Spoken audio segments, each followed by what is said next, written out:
Hi everyone, I'm Vince and this is my channel Vince Cooper Games. In this video we're going to take a look at my solitaire war game Bloody Lane. In this video we're going to cover the Union action phase and specifically the charge action. The charge action is resolved by a Union counter that is in attack position number 4 against the Confederate counter in the corresponding defensive position. So for example, here the 8th Ohio could potentially resolve a charge attack against the 4th North Carolina.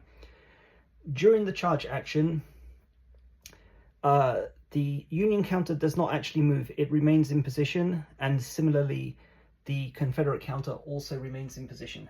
Just to clarify, the charge does not end the game. If a Confederate counter is shattered, its cohesion is reduced to 0, then the 8th Ohio would make an automatic move into that defensive position, and that would end the game. Okay, that's not what we're talking about here. Okay, so first of all, just to review what we've covered, every turn for the foremost Union counter, you're going to roll 1d6 and consult the Union actions table. A roll of 1 to 4 is going to mean the Union counter will move. A roll of 5 to 6 means the volley. So normally you would roll 1d6, you get a 6, and the Union counter would resolve volley. For a charge, okay, charge is here. What you need to do is roll 1d6 and get a result of 1 to 4. Then you roll a second 1d6. And if the second result is also 1 to 4, then the Union counter will charge. Remember, this only applies to Union counters that are in attack position number 4. Okay, if at any time on the first roll or the second roll, the result is a 5 or 6, then you resolve volley. Okay, so let's go through a quick example. So this is the first roll, which is a 6. Okay, in that case, the Union counter would resolve volley. Okay, another example, restart, 3. Okay, so that's a move. But because we're determining if the Union counter in attack position number 4 will charge or not, we roll a second 1d6. If the result is 1 to 4, charge, 5 to 6, volley.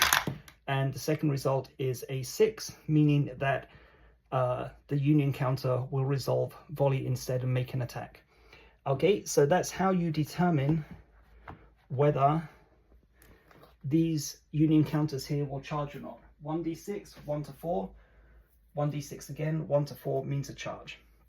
So we're going to assume that this is the setup. Okay, this is going to be somewhere late in game. Okay, again, this is not historically accurate. Okay, I've just kind of thrown this together for the purposes of the demonstration. Okay, modifiers.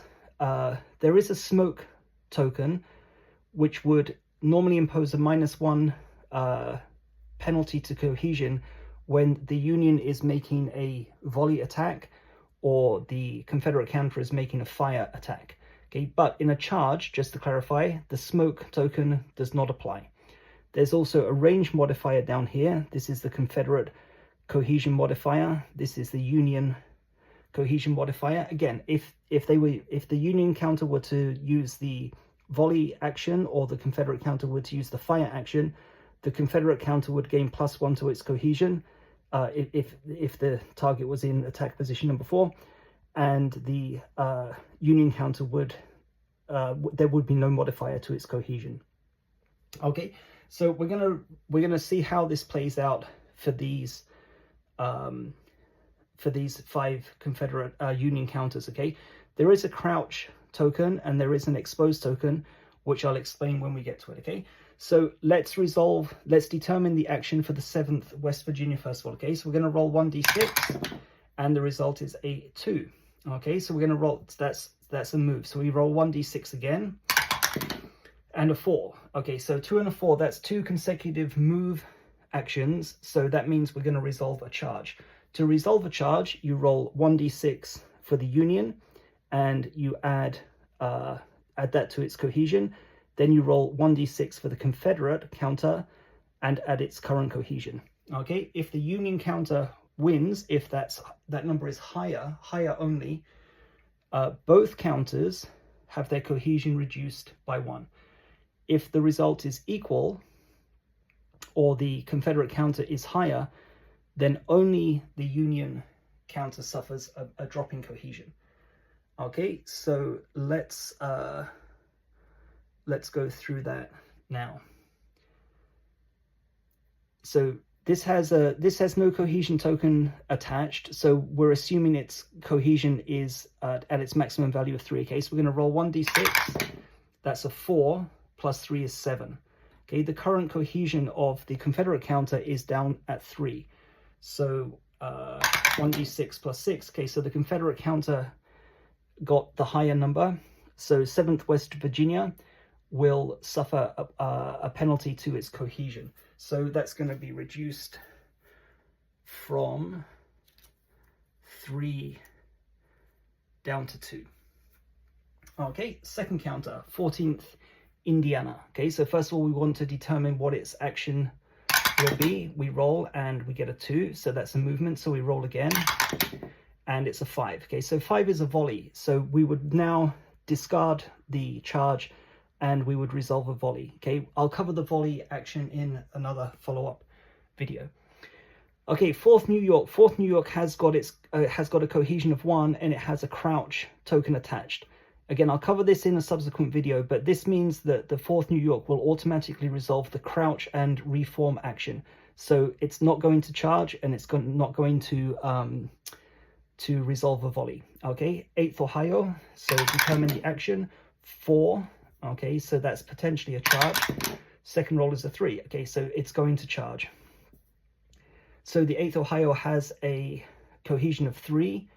4th North Carolina has a cohesion of 3 also. Okay, so we're going to roll 1d6 plus 3 for the 8th Ohio. So that's 2 plus 3 is 5. And then same for the 4th North Carolina. Okay, so the Confederates win again. So 6 plus 3 is a 9. So the 8th Ohio now has its cohesion reduced from 3 down to 2. Let me see if I've got a marker. Okay, and that's that resolved. Okay, so 69th New York, again, determine its action, roll 1d6. It's a 2, so a potential charge. Roll 1d6 again, get a 3. So again, it's going to charge. So we roll 1d6 plus its current cohesion of 3. Oh, so that's a 6 plus 3 is 9. Okay, the 30th North Carolina has a cohesion currently of 4. So roll 1d6 and it's a 1. Okay, so the Union counter is the winner. So remember, if it's higher for the Union, both counters suffer a -1 penalty to their cohesion.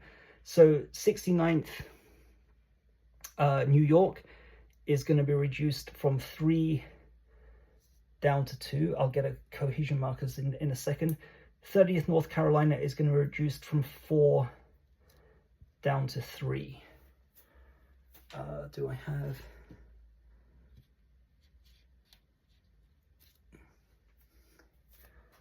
Okay, so there you go. 69th North Carolina, cohesion 2. 69th New York, cohesion 2. 30th North Carolina, cohesion is 3. Okay, and that's the charge action. Thanks a lot for watching. See you in the next video.